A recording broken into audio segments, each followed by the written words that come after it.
Ok, bueno, entonces vamos a ver de una manera muy, muy rápida lo que dijimos o lo que vimos en esa sesión para refrescar un poco la memoria, ¿no? Habíamos dicho que después, o en el contexto de la Segunda Guerra Mundial, Estados Unidos va a experimentar una expansión económica muy, muy grande, digamos, muy fuerte. ¿Por qué razón? Porque la Segunda Guerra Mundial le va a exigir, digamos, que implemente una serie de medidas para que la producción de su país se perfile hacia la guerra. Y que México en este contexto, a pesar de que en 1938 les habíamos expropiado el petróleo a compañías estadounidenses y británicas, bueno, pues nos la van a perdonar, ¿no? Así entre comillas, con esto de nos la van a perdonar. Pero el hecho es que era más o menos así. Después del 38 se había debilitado mucho la relación con los Estados Unidos. El 38 nos hablaba de la aplicación del artículo 27 de la Constitución que decía todas las riquezas, ¿no? Del subsuelo, de la superficie, de pantalla. todo es, O sea, eso que estabas escribiendo, lo todo tienes aquí. es de la nación, El problema ya. pertenece a la nación. Y que durante muchos años Estados Unidos había buscado presionar a los gobiernos postrevolucionarios para que no se aplicara en las propiedades estadounidenses y principalmente el petróleo, ¿no? Ese había sido uno de los motivos de negociación para el reconocimiento del gobierno de Álvaro Obregón, ¿no? En los tratados de Bucareli. Pero bueno, después del 38 entonces se enfría mucho la relación. Pero la Segunda Guerra Mundial pues va a dar nuevos aires. ¿Por qué razón? Porque Estados Unidos, como les decía, se perfila toda su economía hacia la guerra y ve a México como un proveedor seguro, geográficamente, podemos llamar obvio o natural, para poder acceder a una serie de materias primas que Estados Unidos, que la industria, su industria militar necesitaba. La industria militar, pero hasta de repente las cosas más básicas. Por ejemplo, en este contexto es cuando se da el primer programa de migrantes mexicanos a los Estados Unidos, un programa legal, por la vía legal, claro, no exento de cuestiones racistas, ¿no? Y de discriminación, que los campesinos llegaban a Estados Unidos, los semidesnudaban y les echaban DDT, etcétera, etcétera, ¿no?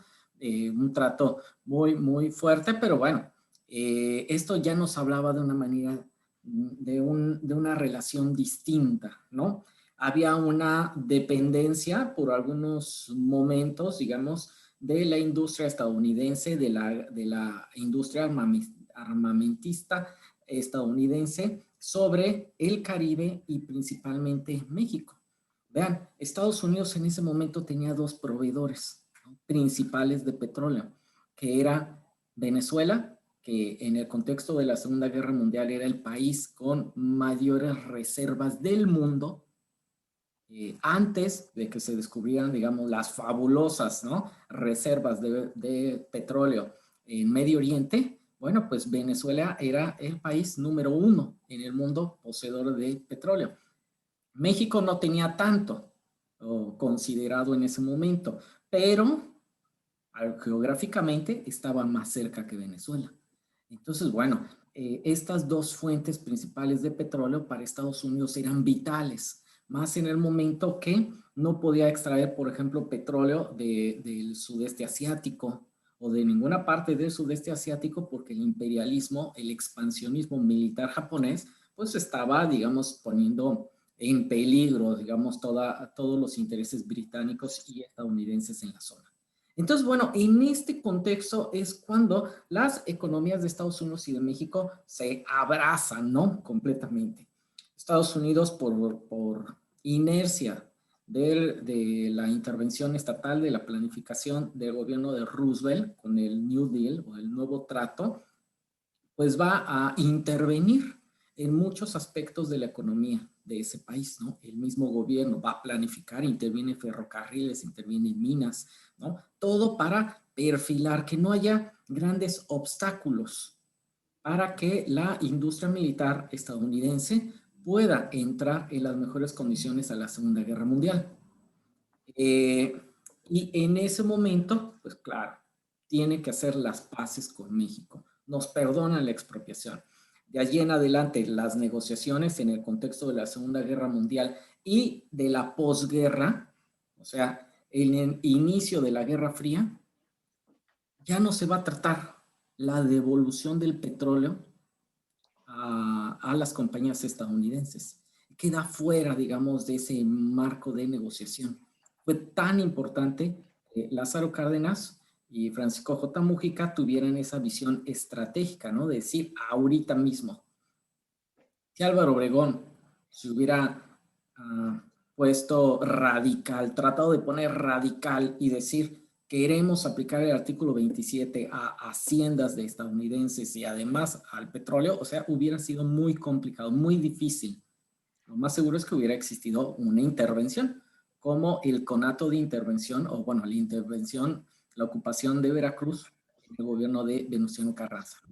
Pero bueno, en el 38 era otro contexto. Regresamos al asunto, entonces, económico, ¿no? El mundo de la posguerra le abre una posibilidad extraordinaria a la economía de Estados Unidos. Primero es la guerra, después es la reconstrucción de Europa.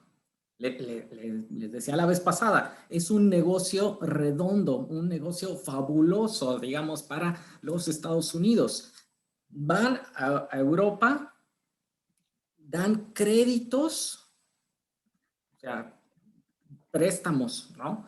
De su banca hacia la banca o las naciones, digamos, destrozadas por la guerra, porque aún podríamos decir que Francia ganó, Inglaterra ganó, pero sus economías estaban maltrechas, ¿no? Como si hubieran perdido. Entonces, los créditos estadounidenses son los que van a reactivar, pero Estados Unidos da créditos, pero además es créditos para que le compren sus mercancías, ¿no? Desde los insumos necesarios para reactivar la economía hasta las maquinarias, digamos, necesarias. Vaya, con el plan Marshall, como se conoció parte de esta ayuda de Estados Unidos, ayuda entre comillas, ¿no? Hacia Europa. Por ejemplo, llegaron mulas, hasta las mulas en Grecia cambiaron. Las mulas de Grecia eran así chiquitas y las norteamericanas grandototas, ¿no? Así, mucho más rudas en su trato.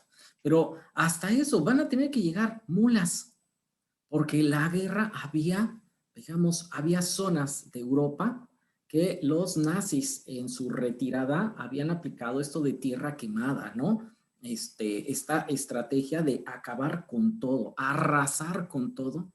Entonces, después de la guerra, bueno, pues tenemos naciones o tenemos regiones de Europa desprovistas de muchas cosas y los animales van a ser los primeros que van a matar, ¿no? Para no darle alimentos ni ningún tipo de cosa que pueda aprovechar el enemigo cuando llegue a ocupar ese territorio. Pero bueno, el plan Marshall se va a ocupar. Después incluso le va a tocar un plan de reactivación económica a Japón, porque Japón, aunque los norteamericanos no les cayera muy bien Japón, por un rollo de racismo, por un rollo de que habían sido los rivales, ¿no? Muy, muy difíciles, muy fuertes, digamos, para poder derrotar. Bueno, Japón estaba a punto de caer bajo la influencia socialista. Había movimientos obreros, sindicales, digamos, japoneses muy, muy fuertes. Y si caía, digamos, Japón, entonces se iba a sumar a China, que en 1949 había declarado, digamos, la República Popular. Corea, digamos, también las fuerzas de izquierda o comunistas estaban muy, muy fuertes, al igual que en Indochina, ¿no? Entonces, bueno, para Estados Unidos le complicaba ni modo, tuvo que reactivar la economía de Japón. ¿Qué tiene que ver esto con México? Pues si el gobierno mexicano posterior a Lázaro Cárdenas, que fue Manuel Ávila Camacho, va a diseñar, incorporarse a la economía de Estados Unidos como proveedor de materias primas, principalmente de materias primas, entonces, bueno, pues vamos a engancharnos, ¿no? De la colita, ¿no? De la estela que va a dejar todo el crecimiento económico de Estados Unidos. Vean, desde de 1940 al 46, en el sexenio de Manuel Ávila Camacho, el PIB va a crecer 7.4%, ¿no? Es algo muy, muy fuerte. Creo que es impensable para todo el periodo después de toda la década de los 80 hasta la actualidad. Sería impensable un sexenio con un crecimiento de 7.4. Algo, digamos, que consideramos una locura, ¿no? Del 46 al 52 va a crecer 5.8. Menos, pero vaya, pues es algo también muy, muy relevante. Y de ese año hasta del 52 hasta 1970, que es cuando se considera como la mayoría de economistas o la mayoría de opiniones consideran el milagro mexicano, pues va a crecer 6.56%, ¿no? Casi 7 puntos. Entonces, vaya, esto era algo increíble. Pero vamos a tomarlo desde dos ópticas para poder comprender después el neoliberalismo, ¿no? Si bien sí hubo un elemento exterior que fue esta expansión económica de los Estados Unidos, lo que determina que México le pueda vender absolutamente todo lo posible, ¿no? Hacia los Estados Unidos. Pero podríamos compararlo con Venezuela. Vamos a compararlo con Venezuela, ¿no? Para que nos quede claro el por qué la importancia para podernos explicar el milagro mexicano algo previo, ¿no? Vamos a compararlo con Venezuela.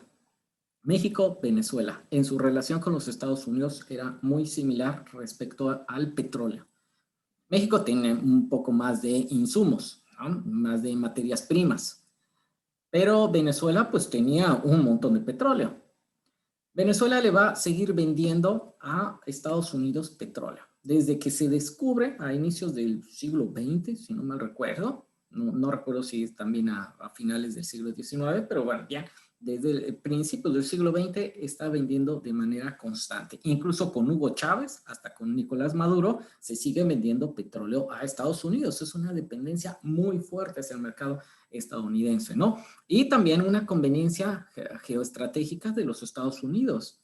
O sea, si por ellos fueran, dejaban de comprar, ¿no? Y le quitaban ese ingreso al gobierno venezolano. Pero tampoco pueden por la cercanía geográfica. Pero bueno, vamos a hacer la comparación. No es necesario que nosotros hayamos ido a Venezuela para comprender, para entender que la nación venezolana tiene un nivel de infraestructura mucho más debilitada. Antes de Hugo Chávez, Venezuela tenía una infraestructura muy limitada. Podríamos decir que la única infraestructura que existía de importancia, ¿no? De punta en Venezuela era todo lo que estaba alrededor del petróleo. Nada más, ¿no? Venezuela era un ejemplo clásico de una nación intervenida por el imperialismo. Todo el petróleo que salía venezolano se iba esencialmente hacia los Estados Unidos. Pero además, el dinero venezolano, a diferencia del mexicano, vean la visión estratégica del general Lázaro Cárdenas y de estos hombres que estuvieron alrededor, ¿no? Principalmente hombres, perdón, que estuvieron alrededor, digamos, de Lázaro Cárdenas. La visión estratégica. Mientras que en Venezuela, la mayor parte de los ingresos petroleros se fueron a beneficiar a las compañías extranjeras y beneficiar a una élite que está intermedia entre los Estados Unidos y el petróleo, una élite que solamente se encargó de que todos los beneficios que quedaban en Venezuela era para ellos. Es una élite, vean, es que es la burguesía latinoamericana es una caricatura, pero la burguesía venezolana es una doble caricatura, ¿no? Es una tomada de pelo. La burguesía venezolana es una burguesía comercial, ¿no? Como los marxistas clásicos, ¿no? Latinoamericanos decían, ¿no? Es una burguesía comercial. Solamente se benefician de un pequeño porcentaje de los ingresos petroleros. Un pequeño. Ni siquiera ellos dicen, bueno, las petroleras son de nosotros, ¿no? Ellos saben que son casi prestanombres de los intereses estadounidenses, ¿no? A lo mejor uno que otro británico y todas esas cosas, pero principalmente estadounidense. Y cuando dicen, bueno, ¿cómo aumentamos nuestra importancia? Entonces van a crear las fedecámaras, que les llaman. ¿Qué es eso? Que todavía existen, ¿no? Que es el enemigo a vencer de Hugo Chávez, ¿no? Pero bueno, ¿qué son las fedecámaras? Se encargan de comprar un montón de cosas, hasta llegaron a comprar, yo me imagino que todavía, papel de baño del extranjero para venderlo en Venezuela. El mercado, entonces, interno de Venezuela se ascribía, lo importante, se ascribía a la derrama económica que dejaba el petróleo. Pero es una derrama económica bien, bien chiquita, ¿no? Solamente a lo mejor en Zulia, ¿no? Donde hay yacimientos petroleros, alrededor de yacimientos petroleros. Pero no desarrollaron una infraestructura carretera decorosa, el ferrocarril, el mercado interno, para nada, ¿no? El desarrollo de la industria del acero, etcétera, etcétera. Los primeros planes serios para impulsar el acero fueron con Hugo Chávez, hasta Hugo Chávez. Pero bueno, ya no nos vamos a meter mucho ahí. Pero es que es necesario hacer esta comparación porque de repente, en serio, he escuchado a cada persona que juzga el cardenismo sí tan a la ligera que, bueno, no está entendiendo las cosas, ¿no? Porque no lo compara a otras naciones latinoamericanas. Y algo similar sería Venezuela. ¿Qué es lo que sucede aquí en México? Tenemos esta era dorada del capitalismo estadounidense, ¿no? En la década de los 50, 60, hasta los 70, ¿no? Podríamos decir un crecimiento bárbaro, ¿no? Una transformación en la clase media estadounidense, se engrosa, se desarrolla ahora sí el mito del American Life, ¿no? De la década de los 50 y se difunde al mundo entero. Tenemos estos comparativos. ¿Qué es lo que sucede aquí en México? La mayor parte de los ingresos de la renta petrolera no se las queda un puñado de oligarcas, como es en el caso venezolano. Se la queda el Estado mexicano, que a pesar de ser represor autoritario, bueno, pues tiene cierta inercia de enfocarse en el mercado interno.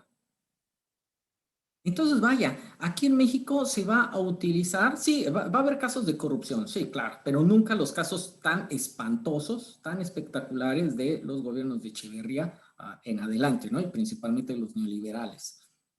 Pero bueno, la diferencia es que aquí el Estado tiene los recursos petroleros. Los millones de dólares que entran del petróleo se invierten, se reinvierten, ya sea por obras públicas, obras públicas, seguridad social, ¿no? La construcción de viviendas, la construcción de hospitales, el engrosamiento de los servidores públicos, ¿no? De todo el aparato burocrático del Estado, etcétera, etcétera. En gran parte, durante la década de los 50 hasta la actualidad, sigue dependiendo del petróleo. Esa es la importancia. ¿Qué hubiera pasado si no hubiera existido una expropiación petrolera? El siglo XX nos hubiera pasado como en Venezuela, hasta antes de Hugo Chávez. Nos hubiera pasado de la misma manera.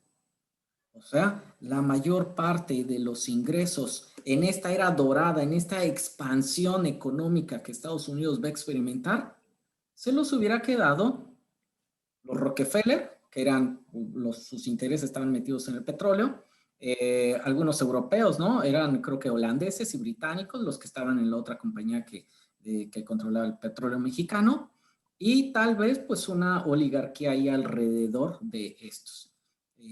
Se los hubieran quedado, digamos, una oligarquía y se hubieran ido hacia el extranjero, ¿no? Entonces podríamos estar hablando que México no sería para nada lo que es en la actualidad, a pesar de todos sus problemas. Que nos hayamos echado el chiste, que les decía la vez pasada, ¿no? De construir ciudad universitaria, nos puede parecer algo sin tanta importancia, pero esto nos habla de la cantidad de recursos que tenía el Estado para poder invertir en este tipo de cosas. Vean, era una locura, ¿no? Plantearlo. Ahorita plantearlo. Vamos a construir toda una ciudad solamente para concentrar a los universitarios, ¿no? Por favor. E incluso el proyecto era mucho más amplio. Estaban hablando de más ciudades universitarias, ¿no? Pero bueno, no, vamos a construir esto. Ahorita sería, bueno, pues ¿qué le pasa? Eso nada más China, ¿no? Tal vez de Medio Oriente, algunas naciones del Medio Oriente, construir ciudades, pero nada más para estudiantes. Vean, ¿no? Y claro, nos hablaba de una economía completamente distinta. La planificación, pues, etcétera, etcétera, ¿no? No me voy a meter tanto aquí para irnos un poco más, alejarnos un poco más, ¿no? Esto lo vimos. Les había comentado, a ver, voy a quitar esto y voy a pasar a otra presentación. Quiero mostrarles, para ubicarnos ya en una...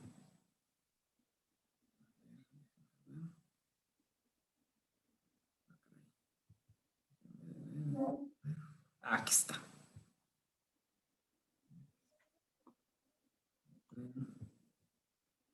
Si tienen dudas, ahorita podría ser, ¿no? A ver, aquí está. Vamos a dejarlo un poco más claro. Esta gráfica me gusta mucho, digamos, porque es una, digamos, es de larga duración, ¿no? Entonces ahí ya podemos ponernos a dudar de lo que nos han dicho los neoliberales mucho tiempo, ¿no? Pero bueno, ¿qué nos explica esto? Entonces, este incremento se da por dos factores principales. Dos factores principales. Uno, la expansión económica de los Estados Unidos, pero también que el petróleo y gran parte de los ingresos se quedaban en el Estado. Y el gobierno, los distintos gobiernos priistas, tenían una cantidad de recursos para poder, digamos, invertir. Claro, sabemos, y esto es materia de otra sesión, ¿no? Sabemos cómo el Estado, los estados o los gobiernos, los regímenes totalitarios del PRI utilizan estos recursos, ¿no? Para controlar, para ganar lealtades, ¿no? Para sobornar, para tener un control de la población, un control corporativo, ¿no? Como dirían algunos. Pero a pesar de eso, era algo sumamente distinto. Lo triste era que volvió a muchos sectores de la población muy corruptos, ¿no? Muy esperando siempre como la dádiva y yo me quedo callado, ¿no? Que era lo que el PRI pedía, ¿no? Está bien, pues, si quieres metemos a tu hijo al sindicato, ¿no? Tú te vas a retirar, ¿por qué no le dejas tu plaza? Está bien, ¿no? Pero calladito. Y cuando vengan las nuevas elecciones, pues tienes que apoyar a la planilla, ya sabes, ¿no? Está bien, ¿no? Era, ¿se acuerdan cuando ganó de nuevo Enrique Peña Nieto, bueno, cuando ganó de nuevo el PRI, en este caso con Peña Nieto, mucha gente en sindicatos, claro, no todos, pero mucha gente esperaba esto, esperaba que regresara ese PRI. Pero bueno, pues para nada iba a regresar, pues el Peña Nieto era más neoliberal que otra cosa, ¿no? Pero bueno, entonces tenemos estos dos factores y ya con eso voy cerrando esta parte, ¿no? Por un lado, la expansión de los Estados Unidos, que entiende que todo lo que producía México lo podíamos vender a Estados Unidos. Y por el otro lado, digamos que los recursos petroleros se los quedaba el Estado. Y con esto podía echar a andar, por ejemplo, la construcción de puertos, de ferrocarriles, de carreteras, dar una serie, digamos, de garantías, de facilidades hacia la inversión pública o hacia la inversión privada, ¿no? Había en ese momento pues una serie de mecanismos para proteger el mercado interno, ¿no? Había si tú querías, por ejemplo, vamos a tocar el caso de la Volkswagen, ¿no? Que se instala aquí en México.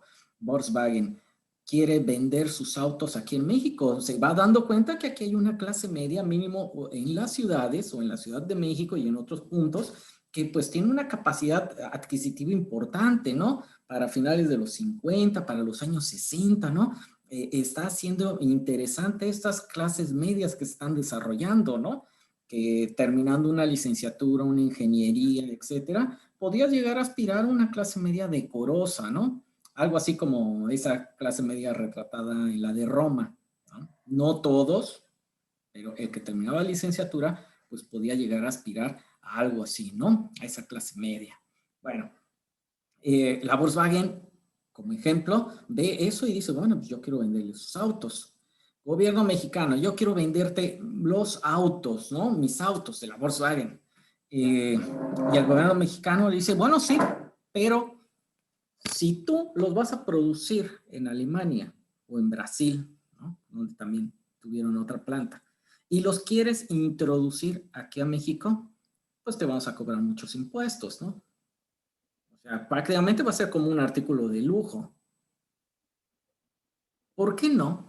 El gobierno mexicano, en la década de los 50, 60 principalmente, le dice a los empresarios extranjeros, ¿por qué no mejor vienes e instalas la planta productiva aquí a México?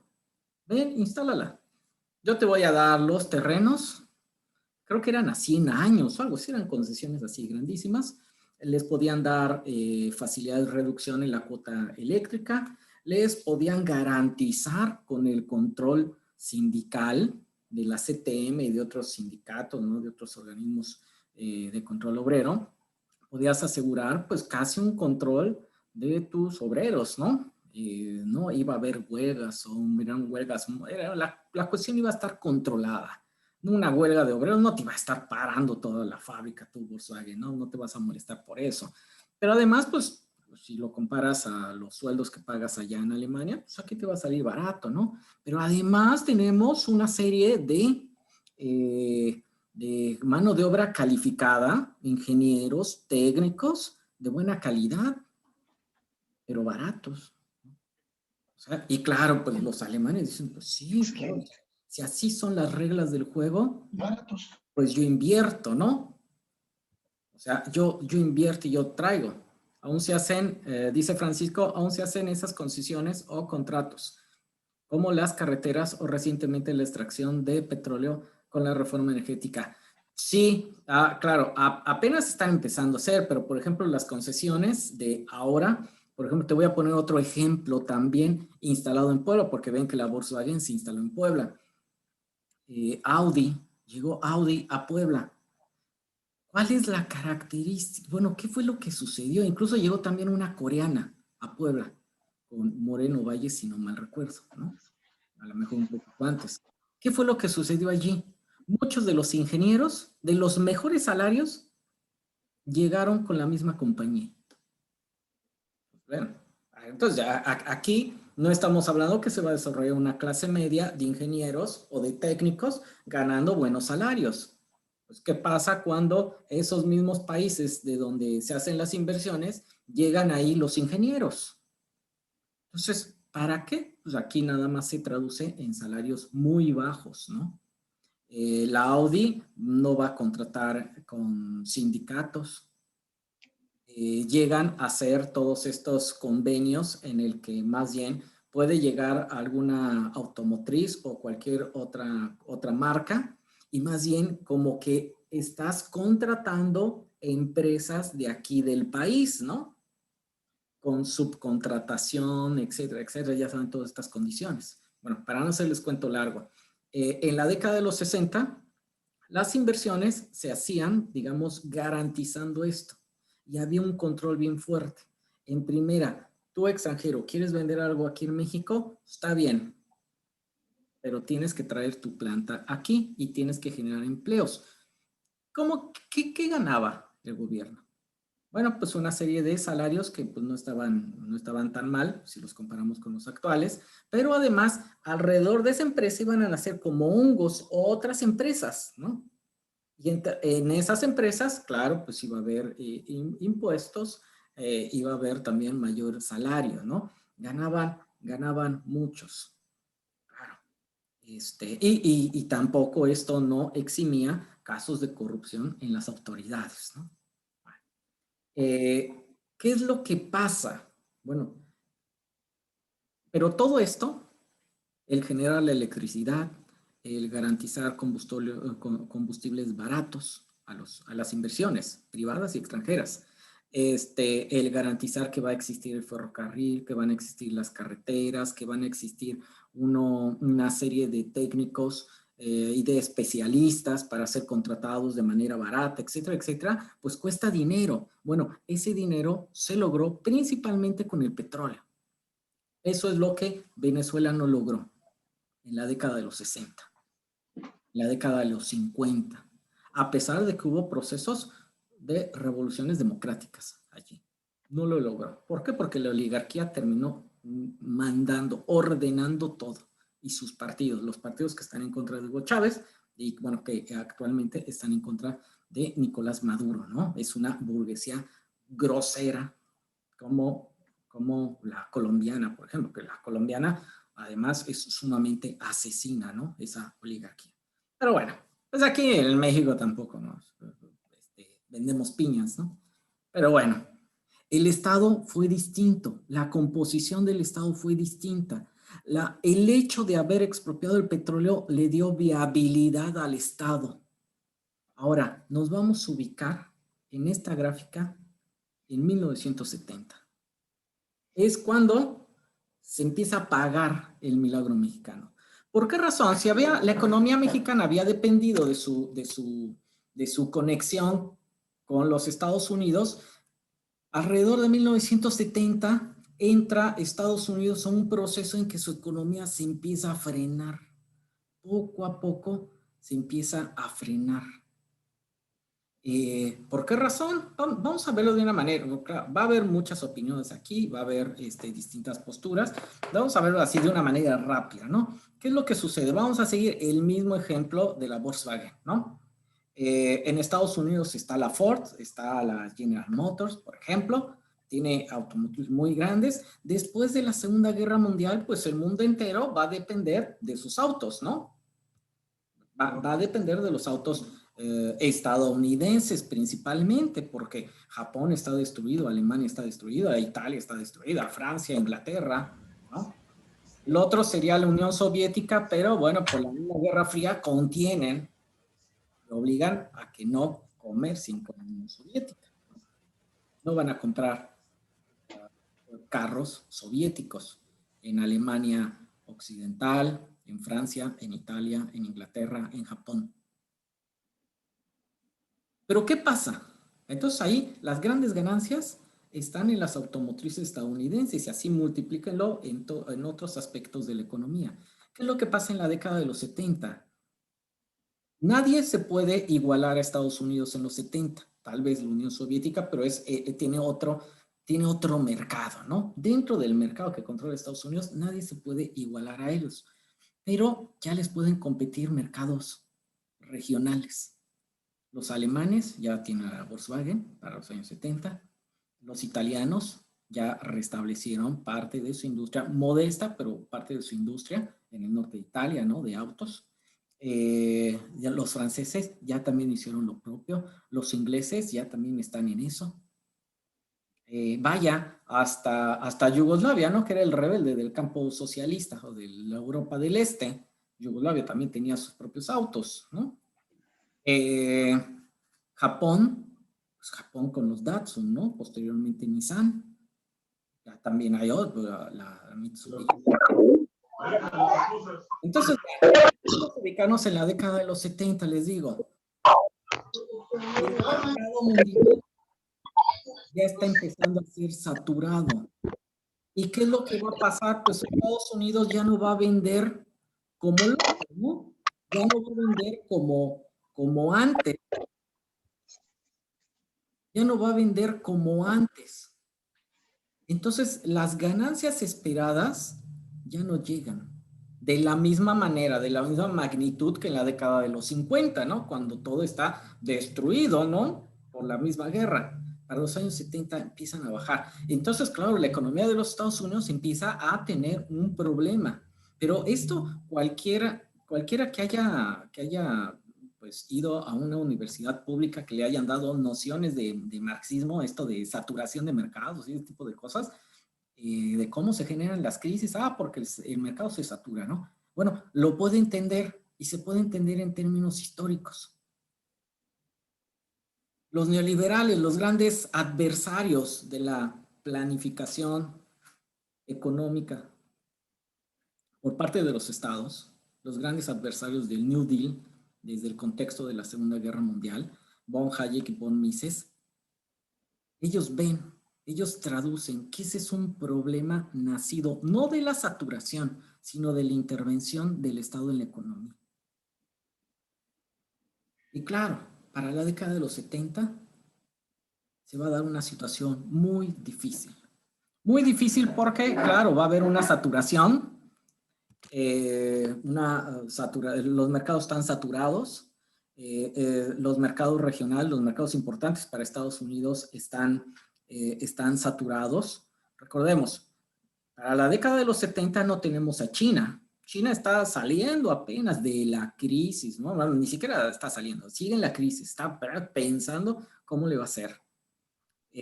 Rusia o la Unión Soviética está metido también en su drama. Todos los años 70 es más o menos, es la década donde se empieza a deteriorar todo. Pero todavía es algo importante, pero está como metido en su esfera la Unión Soviética, ¿no? Mercados de importancia nada más es Europa Central, Occidental y Japón, Canadá en algún momento. Y sí están los mercados latinoamericanos, pero pues en realidad no le compramos tanto como Europa le puede comprar a Estados Unidos. Entonces el mercado mundial está más limitado y ese mercado mundial empieza a tener un empate tecnológico y empieza a saturar el mercado. Lógicamente, ¿qué es lo que va a pasar? La economía estadounidense va a producir menos, se van a empezar a dar fenómenos de despidos de personas, de cierres de fábricas, ¿no? Problemas en que el Estado quiere seguirle metiendo dinero a la economía, pero pues la economía no da para más. ¿Por qué? Porque Estados Unidos no está vendiendo más.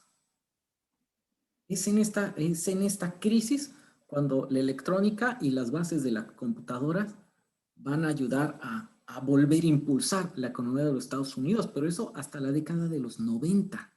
En los 70 empiezan a experimentar ciertos tirones en la economía y van a arrastrar toda la década de los 70. ¿Qué es lo que va a pasar en México? Si nosotros habíamos enganchado nuestra economía a la de Estados Unidos, pues lógicamente nos va a pasar igual, pero va a ser una barbaridad, porque habíamos dependido un montón de los Estados Unidos, como si nunca hubiera posibilidad que Estados Unidos entrara en un proceso de freno económico, ¿no? Entonces, claro, pues para la década de los 70 nos vamos viendo un escenario bien complicado, ¿no? Que los gobiernos de Echeverría y de López Portillo entendieron, bueno, ¿cómo vamos a salir de esta? Ellos entendieron el keynesianismo a la mexicana. es la intervención económica. Y vean, por ejemplo, con una cifra, con esta, lo vamos a explicar, ¿no? En el 68, bueno, del 68 al 71, el presupuesto de la UNAM crece más de 1000%. Es una barbaridad. En la década de los 70 se crean, digamos, CCHs, bachilleres, la UAM. O sea, claro, había una intención política, acuérdense, el neoliberalismo a la mexicana, bueno, aquí esto no era neoliberalismo, ¿no? Pero el Estado, el autoritarismo mexicano, era, si los jóvenes son los que nos están alegando, pues hay que darles trabajo, ¿no? Entonces empiezan un montón de egresados. Yo recuerdo, por ejemplo, en el INA había un profesor, y así varios, varios, que ya estaban dando clases en licenciatura y no se habían titulado. Y los estaban llamando en ese momento para decirle, oye, ¿por qué no te has titulado? Y uno de ellos, recuerdo mucho, ese profesor, era arqueólogo, decía, pues nunca me habían preguntado. ¿Por qué no me...? Pues yo tenía trabajo, ¿no? Estaba en excavaciones, pues tenía un trabajo más o menos decoroso, no como de investigador, pero pues era a principios de los 90. Y decían, pues, nunca. Claro, ¿por qué? Decían, porque uno no se titulaba y ya entrabas a excavaciones o ya entrabas a dar clases o ya entrabas a hacer algo, ¿no? Había todavía esas oportunidades. Le digo, no para enriquecerse, pero claro, sí, había más oportunidades. Entonces, vean, la burocracia pasa a principios, antes de 1970, alrededor era de 600,000 personas. Para 1972 son 2,200,000 personas. Es una brutalidad por donde se le vea. ¿Por qué razón? Porque van a ser 2,200,000 personas que van a estar pidiendo su quincena, ¿no? Su lana. No, pues soy trabajador del Estado, pues claro, pues el Estado me tiene que pagar. A dar clases en CSHs, pues sí, sí, claro. Mucha gente, claro, estaba, bueno, creo que los que estudiamos en los 80 y 90 nos podemos atestiguar de muchos casos de gente que estaba dando clases, no se había titulado, no había necesidad. Y ahora, ni siquiera, ahorita, ni siquiera con doctorado puedes entrar a dar clases a un CCH. Ni siquiera con doctorado, ¿eh? O sea, tengo un montón de amigos que tienen su doctorado y están ahí pepenando con contratos de hora, semana, mes, ¿no? Y tratando de caerle bien al coordinador a ver si me permite el siguiente semestre seguir aquí, porque pues, si lo veo feo y él se siente, pues entonces me saca, me quita las horas. Gente con doctorado o con maestría haciendo su doctorado en ese tipo de dramas. Vean cómo se afectó, ¿no? Esta situación. Claro, Ana María dice, exacto, no había necesidad. Ya existen muchos profesionales, pero hay un exceso de ofertas de docentes. No, yo pensaría que no hay un exceso. Eso es una parte de la creencia del neoliberalismo. Ahorita entramos a eso. Los neoliberales ¿cómo podemos decir? Nos engatusaron, nos engancharon con ciertos ¿Por qué razón? Vean, desde 1974 no se funda una universidad que era la UAM, después fue la UACM hasta con López Obrador, ¿no? Pero la población de la Ciudad de México siguió creciendo, pero no crecieron los espacios educativos públicos. Ahorita entramos, con ese ejemplo, entramos a por qué ingresa el neoliberalismo en México. Ese fenómeno lo conocemos como inflación educativa, trabajo que te pedían en secundaria. Ah, claro, sí, inflación, no, nunca lo había escuchado, pero sí está bastante bueno. Claro, sí, cada vez te piden más, ¿no? Buenas noches, aún teniendo licenciatura no nos contratan. No, no, claro, Tania, no, pues te digo, o sea, yo conozco gente con doctorado, con contratos semestrales, ¿no? A mí y dos amigos no nos contrataron en Pilares. Sí, claro, claro. Ah, porque claro, el sistema autoritario y sus tradiciones, sus usos y costumbres que impusieron muy bien en la sociedad mexicana, también implica llenar el requisito, pero también tener palancas, ¿no? Eso viene del Estado autoritario, de los regímenes autoritarios priistas, y que lamentablemente se reproducen en muchos lados, panistas, priistas, perredistas en su momento, e incluso algunas autoridades de Morena. Yo quiero pensar que son las menos, soy optimista, ¿no? Pero vemos eso, ¿no? Eso, claro, en la ENA, donde yo estudié, yo ya nomás se lo digo para no clavarnos, ¿no? En este tipo de ejemplos, en la ENA donde yo estudié, eh, por sindicato, ¿no? Por escalafón, era una persona, un compañero que trabajaba acomodando libros, ¿no? Ahí en la biblioteca. Muy válido, muy padre, se puso a estudiar, terminó la licenciatura. Bueno, por sindicato le dieron una plaza de investigador, terminando la licenciatura. Lo que a lo mejor en la década de los 70 hubiera sido algo muy posible. Aquí, claro, pues decías, bueno, pues ¿cómo? Y todos los demás haciendo doctorados y que la doble maestría y que buscando estar publicando y cosas así. Y estos, a ver qué pasa. Claro, es el estado autoritario, el corporativismo que ahí se niega a morir. Claro, es muy conveniente.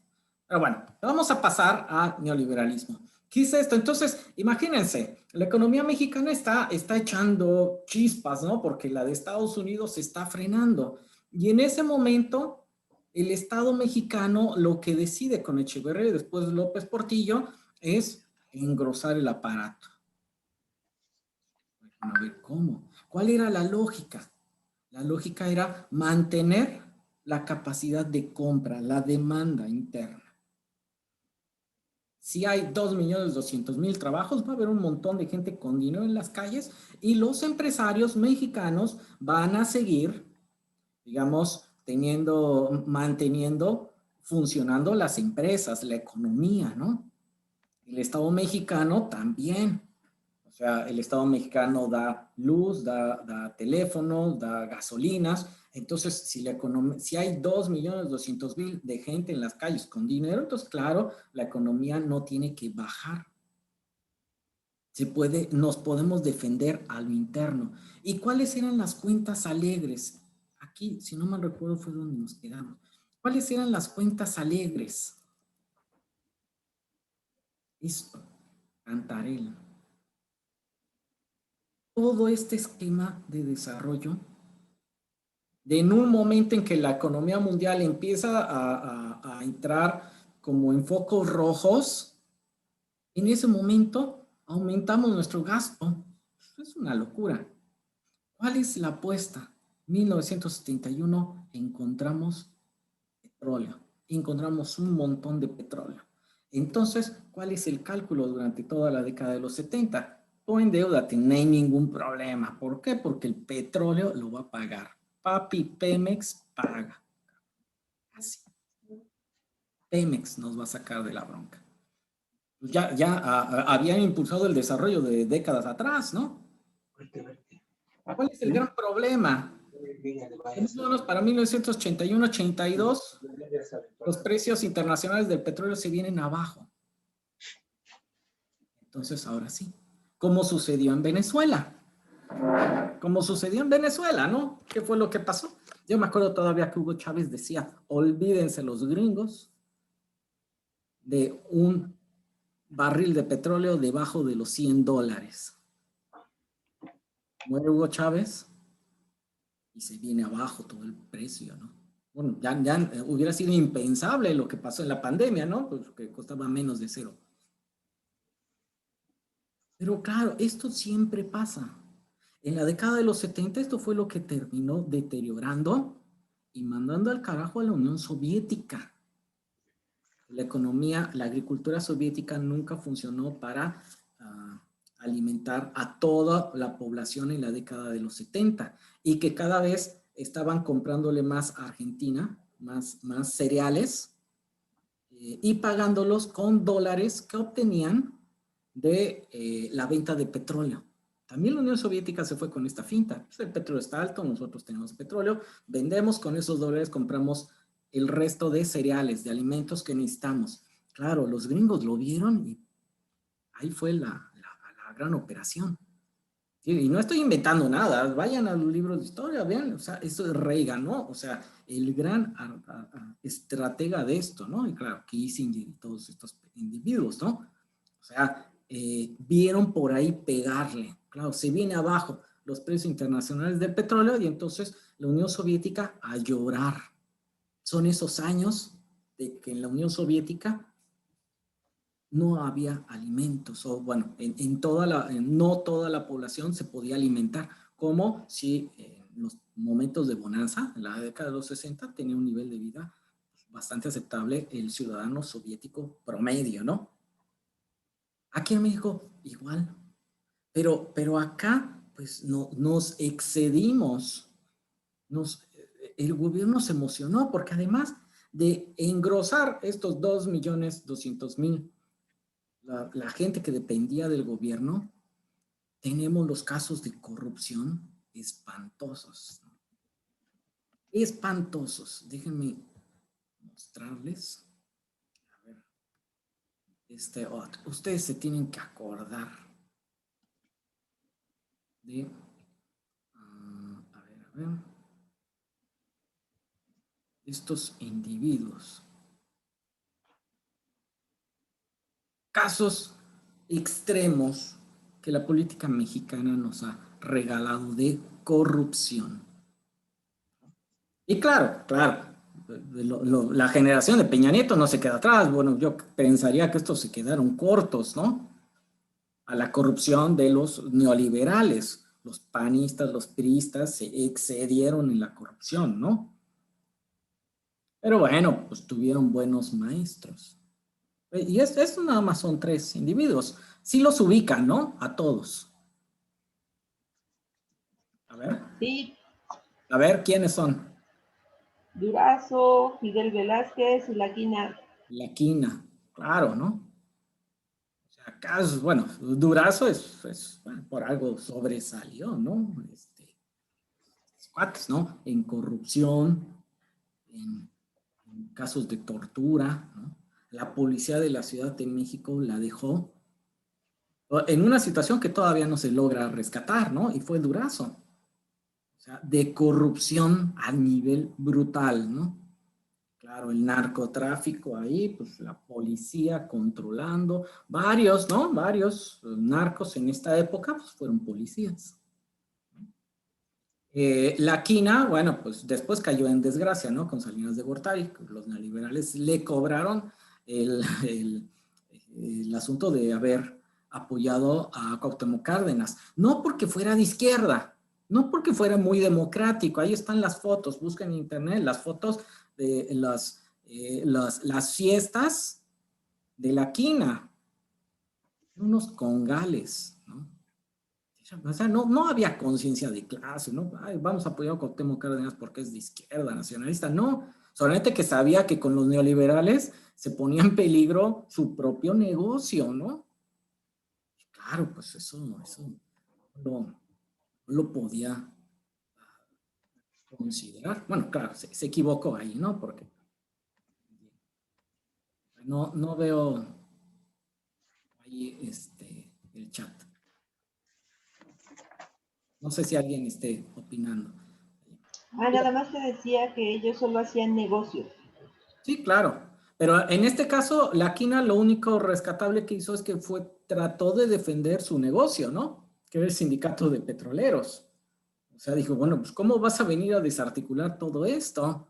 ¿Cómo vas a permitir que vengan inversiones privadas, ¿no? Se nos va a acabar la teta a todos. Entonces, claro, costó, ¿no? Fidel Velázquez, después de que vio eso de la quina, calladito, no hay ningún problema, ¿no? De Fidel Velázquez les digo que yo cuando era adolescente, pues lo sacaban en las conferencias que daba, ¿no? Por televisión, le ponían subtítulos, ya no podía hablar, ¿no? Me acuerdo de él que cuando cumple creo que 90 años, le regalan 90 centenarios, los diputados del PRI. Patriarca, ¿no? Priista, claro, asesino, represor. Fue el artífice de acabar con todo rastro de cardenismo en la CTM, junto con otros, ¿no? También.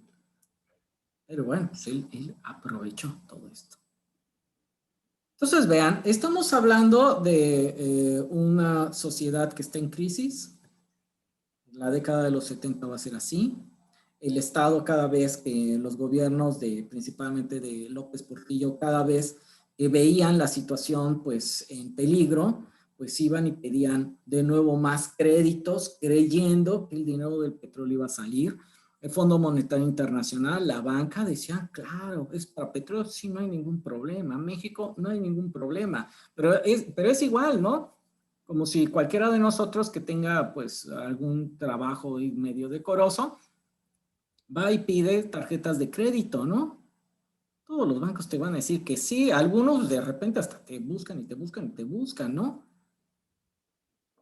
Tarde o temprano hay que pagar. Es ahí donde, pues ya, los bancos también te buscan, pero era para otra cosa, ¿no? Pues así a los mexicanos nos pasó. Y claro, y vamos a detenernos aquí una parte, bueno, aquí está Pemex, está Cantarell, ¿no? Aquí, bueno, pues tenemos a López Portillo llorando, ¿no? Porque no pudo defender al peso como un perro, ¿no? Porque él había prometido, y bueno, pues era un payaso, ¿no? Como buen priista de la década de los 70, un payaso. Bueno. Profesor universitario. Pasaron de ser profesores o compartían. Les daba, los vestían, les daba prestigio ser profesores en el Poli o en la UNAM. Entonces, ya me salió el chat, por si quieren opinar. Entonces, vean, ¿no? A ver, déjame ver. Aquí está. Solo hacía negocios, sí. Bueno, aquí tenemos entonces este momento. México está endeudado, México está en crisis, tiene un aparato burocrático muy, muy grande, su economía está tronando. ¿Qué era lo que hacía el gobierno para mantener el control político, poblacional, todo eso? Pues vaya, aquí en Yucatán, la industria del enequén ya no era negocio como en el porfiriato, ¿no? Podía llegar a hacerlo, pero aquí les importaba poco, renovaban la maquinaria, hacían inversiones para el enequén, pero ya el enequén no iba a sostener ese tamaño, y menos cuando no hacías que existiera, por ejemplo, una industria textil basada en enequén, ¿no? Sino en algodón y en otras cosas lo hacían. Entonces, bueno, nada más era meterle dinero. ¿Para qué? Para controlar ejidatarios y controlar a los trabajadores. Y claro, el día de las elecciones poderlos movilizar o poderlos utilizar, digamos, como forma de control de la población, ¿no? Así como lo que recordamos que es el PRI, ¿no? Entonces, bueno, tenemos eso. ¿Qué es lo que va a pasar después de las crisis? Sin duda, ¿no? Vean, con esta gráfica lo vamos a explicar. ¿Qué es lo que pasa? Pues es lo más lógico. Pero claro, lo más lógico no fue lo que siguieron, pero nos convencieron de lo más lógico. ¿Qué es? Si ustedes están súper endeudados, ¿qué es lo que te dice el banco? A ver, primero tienes que reducir tus gastos, ¿no? Oye, estás muy endeudado, no tienes los niveles de ingresos, pero tienes 3 carros, pero tienes 2 casas, o ya nomás tienes una casa. Pues, ¿qué es lo lógico? Tienes que venderla. Véndela. Si vas a rentar a un departamento, donde sea. Vende tus autos. Tus ahorros, gástalos aquí. ¿No? Oye, tienes, pues, o sea, ganas más o menos bien, ahorita estás en crisis y todavía tienes 3 mujeres, ¿no? ¿Qué te pasa? Tienes hijos por otros lados. O sea, ¿qué es lo que te pasa, no? La obviedad. Hay que controlar los gastos del gobierno. Y se da un viraje extraordinario, extraordinario no porque sea algo bueno, sino se modifica toda la economía. Va a haber un sexenio para terminar de sentar todas las bases, ¿cómo dirían? Subjetivas para que la población acepte el neoliberalismo. Va a ser el de Miguel de la Madrid. Miguel de la Madrid se deteriora. Bien no va a aplicar el neoliberalismo, pero sí lo aplica diciendo ya no se invierte en nada y todo se va al carajo. Toda empresa pública se va a dejar de invertir. Se descuida de manera horrible el aparato de gobierno, ¿no? Bueno, las paraestatales principalmente. Todo lo productivo se descuida. En la década de los 80 en la Ciudad de México, no sé si recuerden, los Ruta 100, ¿no? Pues echaban un montón de humo, eran unas chatarras, ¿no? Iban siendo una chatarra. Y los casos de corrupción galopantes, ¿no? Había dinero, sí, pero para corromper, para las campañas electorales, pero no para invertir en el aparato productivo del Estado. ¿Por qué? Porque había una intencionalidad previo a la década de los 80 se dan una oleada de represiones, de asesinatos, de encarcelamientos en toda la década de los 70. Entonces, claro, tienes una izquierda muy golpeada, movimientos sociales muy golpeados, los principales liderazgos asesinados, encarcelados en otros países, ¿no? Ya desligados de la vida pública, destrozadas sus vidas familiares. Para la década de los 80 ya no hay nada que vaya a oponerse de una forma real a que se deteriore todo el aparato productivo del Estado. Y claro, después llega Carlos Salinas de Gortari, con la misma promesa que es controlar, disminuir los gastos sociales. Pero el Estado siguió gastando y los casos de corrupción siguieron existiendo. ¿Dónde fue donde cortaron? Pues claro, en las empresas paraestatales, en la disminución de salarios, en el recorte personal, etcétera, etcétera. Ahí estuvieron pegue, ¿no? Control de la deuda externa. Pues ahora nos vamos dando cuenta que los neoliberales nunca controlan la deuda externa. Con Peña Nieto llegamos a deber prácticamente la mitad del Producto Interno Bruto. Entonces no la controlaron los cabrones, ¿no? O sea, ¿qué pasó ahí? Pero eso fue lo que llegaron a prometer los neoliberales, ¿no? Decían, disminuir gastos, control de la inflación y abrir el país a inversiones. Porque si hay inversiones, si hay capitales, entonces va a haber empleo. El Estado ya no se puede encargar de eso. Retomando el asunto de la educación, ¿no? De repente, por ejemplo, carreras como Derecho, como Administración, como Medicina. En Medicina, usualmente te dan de un examen de 120 preguntas, 120 reactivos, tienes como chance solamente para fallar 2, ¿no? Pero esto no había sido en la década de los 70, claro, nunca había sido fácil, pero no era tan difícil. En la década de los 80 tampoco. Pero después de los 80 todo esto se empezó a deteriorar. Y si los jóvenes que quieren estudiar medicina no estudian en la UNAM, se van al Poli, se van a la UAM, pero si no entran ahí, entonces se van a otras escuelas particulares. El joven que quiere estudiar Derecho, que no encuentra un lugar en la UNAM, en otro espacio, digamos, de la educación pública, o porque no quiere, estudiar, porque también hay un descrédito, hay toda una campaña negra en contra de la educación pública, un deterioro también real de la educación pública, entonces se va una particular.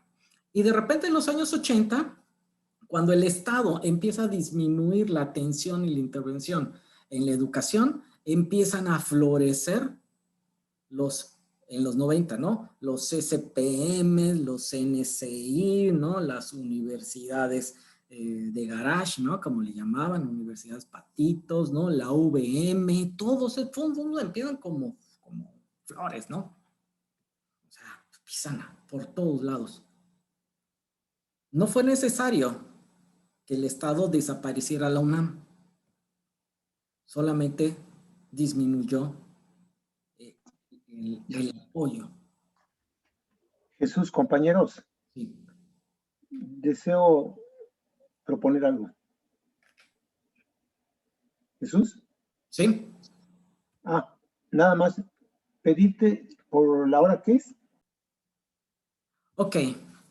Entonces, es esto. El TLC está inscrito en esto. Si el Estado ya no invierte en el aparato productivo, entonces, ¿quién lo va a hacer? Pues tiene que ser los particulares, ¿no? Les recomiendo estudien a von Hayek, a von Mises, etcétera, etcétera, ¿no? Ahorita les comento sobre esto. Vean, para los neoliberales dicen, el chiste es que el Estado ya no tiene que dirigir la economía, entonces ahora tiene que ser el mercado. ¿Cómo haces? Tienes que cambiar toda tu legislación. Debes de permitir que lleguen las inversiones, ¿no? Pero ¿cómo haces para que las inversiones lleguen, para que sea atractivo el país? Si tienes salarios súper altos, vean, de 1970 a 1976 son los salarios más altos. Se ha hecho un comparativo de lo que ganabas con tu salario. Lo que ganaban hasta el último año de Peña Nieto era lo mismo que un salario mínimo, siendo un licenciado, recién salido, digamos, de una universidad, tu primer empleo, ganabas lo mismo que un salario mínimo en la década de los 70. O sea, comprabas lo mismo con tu salario. Así se fue deteriorando. El programa original de los CCH eran 20 planteles, se hicieron 5 y de ahí en adelante hicieron CETIS, CEBETIS, CONALEP. Sí, exactamente. Con otras condiciones laborales, ¿no? Más barato, ¿no? Pero bueno, es eso. El Estado ahora se retira, se debe de retirar de la economía y es el mercado, los particulares. Entonces tienes que modificar todo. Pero lo principal, y esto es lo desastroso de los neoliberales, lo principal es que el Estado salga de la economía, pero que bajes el costo de la mano de obra. Es un objetivo de los neoliberales. Les recomiendo ese libro de Los orígenes del neoliberalismo en México para que vean desde la década de los 40, desde los 50, los banqueros en México lo tienen bastante claro. Von Mises, este austriaco, se los recomienda. Hay cartas para los que después van a fundar el ITAM. O sea, hay cartas donde dicen México lo único que puede hacer es bajar el costo de su mano de obra. Y tiene que generar un desempleo grande. Es un proyecto histórico que tienen ellos que se engloba en el neoliberalismo. Y no lo estoy inventando yo. Vean ese libro. Ok. La privatización de empresas, como dicen, claro, pues es esto, es retirar, ¿no? Al Estado de la economía. Y ahí ya podemos entender todo, ¿no? La venta de los bancos, o sea, podemos decir un montón. Yo creo que ya en otro momento ya se puede decir un montón de ejemplos de cómo se fue retirando el asunto de la liberación del precio de la tortilla, la reforma del artículo 27, cómo Salinas de Gortari empezó a fragmentar en 4 empresas a Pemex para iniciar un proceso muy disfrazado de privatización, ¿no? La privatización de Teléfonos de México, etcétera, etcétera, ¿no? La generación de una oligarquía neoliberal muy, muy fuerte. Tania dice, yo tuve una alumna del CETIS, le enseñaba matemáticas porque su profesor ponía cuentas en el pizarrón, no explicaba nada, porque esas cuentas no tenían nada de lógica matemática. Lo tuvo por 3 años, no le enseñaron. Sí, claro, es el deterioro, eso ya lo podemos ver, o sea, así, súper rápido, eso lo decimos. Si tú necesitas, si tú necesitas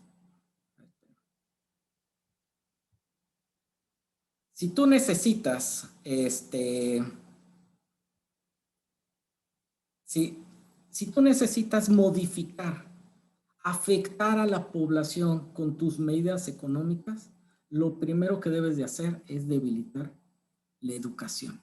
Esos son los primeros pasos que hacen los neoliberales. Debilitan la educación impartida por el Estado, ¿no? Por eso ahí está el Master Gordillo. Y por eso la educación cada vez está más del carajo en este país, ¿no? O sea, ellos le llaman reforma educativa o las reformas educativas.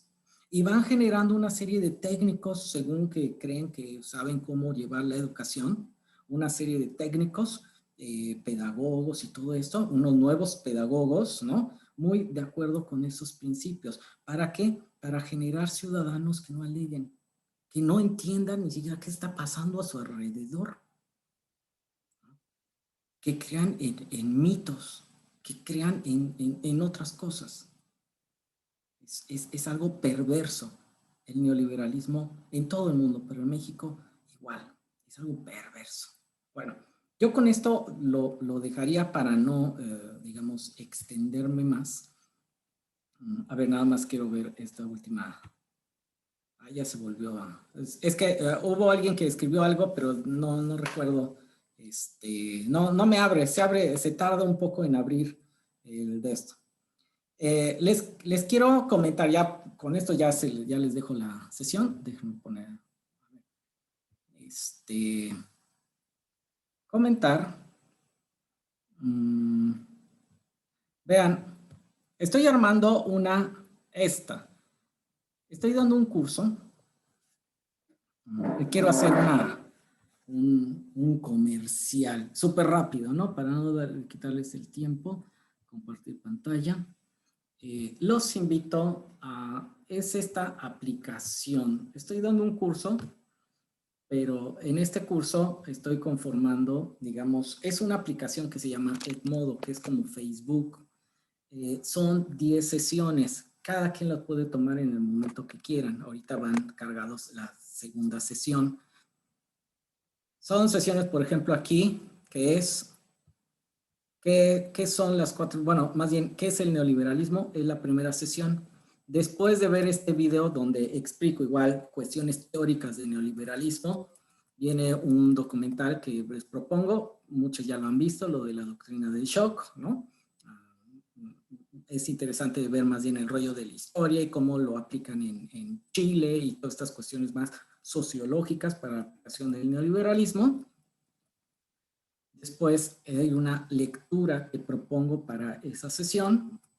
Y por último, un cuestionario sobre la lectura.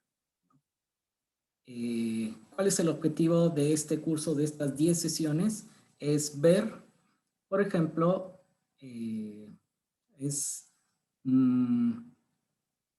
ver en términos generales qué son las 4 transformaciones. Iniciamos con neoliberalismo. En la segunda sesión, por ejemplo, lo que ya dimos, bueno, es sobre el neoliberalismo en México, más o menos esto que les acabo de platicar, pero bueno, en México, ¿no? Después vamos a ir, por ejemplo, en la década de los 70, o sea, la democracia mexicana, autoritaria, ¿no? Después vamos a ver, por ejemplo, la Revolución Mexicana con el cardenismo, ¿no? Que es la tercera transformación. Después la Reforma con la segunda y la independencia con la primera transformación. Entonces, y todo sería así. Ustedes pueden entrar a este curso desde internet, digo, desde su celular. Puede ser desde internet, en su computadora. Se dan de alta en esta aplicación que se llama Edmodo. Yo les mando códigos y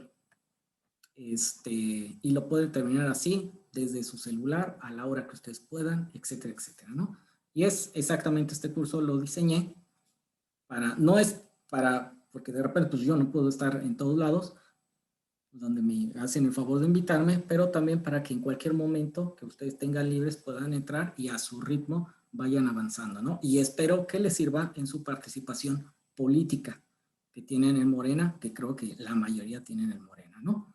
O en cualquier otro lado, que tengan participación. Pero bueno, esto sería todo.